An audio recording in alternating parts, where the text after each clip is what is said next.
आपण पाहत आहात शिवभीमक्रांती महाराष्ट्र न्यूज चॅनल। परभणी शहरातील गजानन नगर परिसरात असणाऱ्या पारदेश्वर विद्यालय शाळेत आज तालुका आणि जिल्हा स्तरावर समूह नृत्य स्पर्धा संपन्न झाल्या। जिल्हा शिक्षण संवर्धन मंडळ यांच्या वतीने या स्पर्धेचे आयोजन करण्यात आलेले होते। कार्यक्रमाचे उद्घाटन जिल्हा संवर्धन मंडळाचे अध्यक्ष तथा पारदेश्वर विद्याशाळेचे मुख्याध्यापक श्री जी.डी. शिंदे यांच्या हस्ते झाले, तर प्रमुख अतिथी म्हणून तालुका शिक्षण संवर्धन मंडळाच्या अध्यक्षा आणि मुख्याध्यापिका जया जाधव तसेच देवानंद आंबोरे, बालासाहेब भांगे आणि या स्पर्धेचे परीक्षक म्हणून परभणी जिल्हा कल्चरल असोसिएशनचे सचिव राहुल वाईवळ, आयुष डान्स अकॅडमीचे संचालक कपिल भरणे यांची प्रमुख उपस्थिती होती। स्पर्धेच्या सुरुवातीस तालुकास्तरीय स्पर्धा ही घेण्यात आली व त्यानंतर जिल्हा स्तरावर स्पर्धा घेण्यात आल्या। परभणी जिल्ह्यातून 9 तालुक्यांच्या संघाने या स्पर्धेत सहभाग नोंदवला। या स्पर्धेत प्रथम क्रमांक नूतन विद्यालय शेलू या संघाने पटकावला, तसेच द्वितीय क्रमांक कस्तुरबा गांधी विद्यालय पूर्णा यांनी, तर तृतीय क्रमांकाचे मानकरी संत जनाबाई विद्यालय गंगाखेड आणि सावित्रीबाई फुले मुलींचे हायस्कूल परभणी यांना विभागून देण्यात आले। या स्पर्धेत पारंपरिक लोकनृत्य, देशभक्तीपर गीत तसेच सामाजिक विषय यावर आधारित समूह नृत्य सादर करण्यात आली। कार्यक्रमाचे सूत्रसंचालन सदाशिव वशेकर यांनी केले, तर आभार बाळासाहेब भांगे यांनी मानले। विविध स्पर्धा घेतल्या जातात। आज समूह नृत्य स्पर्धा झाली। विविध गुणांना वाव मिळण्यासाठी प्रत्येक तालुक्यामधून संघ निवडले जातात। उद्या पुन्हा जिल्हा संवर्धन मंडळातर्फे जिल्हास्तरीय सामान्य ज्ञान स्पर्धा आणि वक्तृत्व स्पर्धा होणार आहे। वक्तृत्व स्पर्धा ही 2 गटात आहे आणि तिचेही उद्या निकाल जाहीर होतील। विविध क्षेत्रातून विद्यार्थ्यांनी आपल्यामध्ये असणाऱ्या कला दाखवाव्या यासाठी हा जिल्हा संवर्धन मंडळाकडे उपक्रम राबवला जातो। जिल्ह्यातील विद्यार्थ्यांमध्ये कला गुणांना वाव देण्यासाठी जिल्हा शिक्षण संवर्धन मंडळाच्या माध्यमातून आपण विविध स्पर्धेचं आयोजन करत असतो।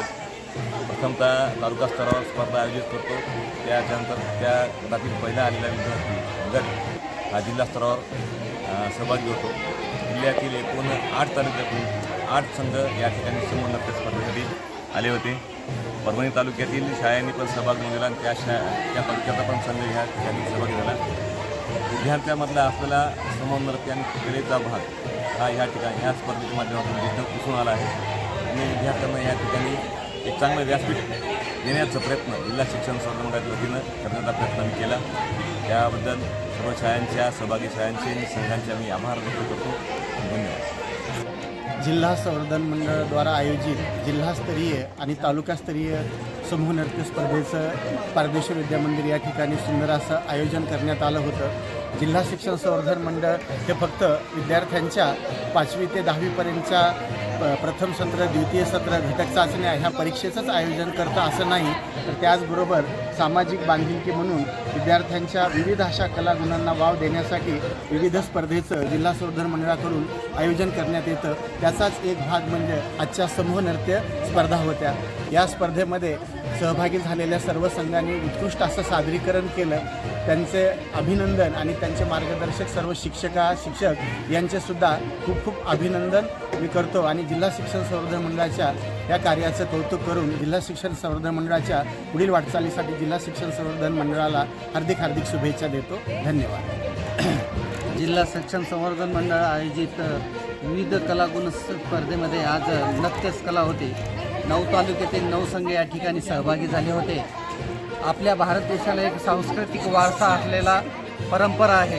भारत देश हा विविधतेतून एकता साधणारा आहे आणि या माध्यमातून जिल्हा शिक्षण संवर्धन मंडळ प्रत्येक वर्षी अशा प्रकारच्या विविध स्पर्धा सादरीकरण करत असतो, आयोजन करत असतो आणि निश्चितच आपली भारतीय कला, भारतीय संस्कृती या माध्यमातून जोपासल्या जाते। घेणाऱ्या सर्व तालुक्यातील संघांचे, त्या मुख्याध्यापकांचे, त्या शिक्षकांचे, विद्यार्थ्यांचे, त्यासोबतच जिल्हा शिक्षण संवर्धन मंडळाचे खूप खूप आभार आणि अशा प्रकारची दिवसेंदिवस जिल्हा शिक्षण संवर्धन मंडळ आणि सर्व जिल्ह्यातील शाळांची प्रगती हो, आपल्या कलागुणांना वाव देण्यासाठी येणाऱ्या भविष्यातील विद्यार्थ्यांना सुद्धा संधी प्राप्त हो, अशा सर्वांना शुभेच्छा देतो। धन्यवाद।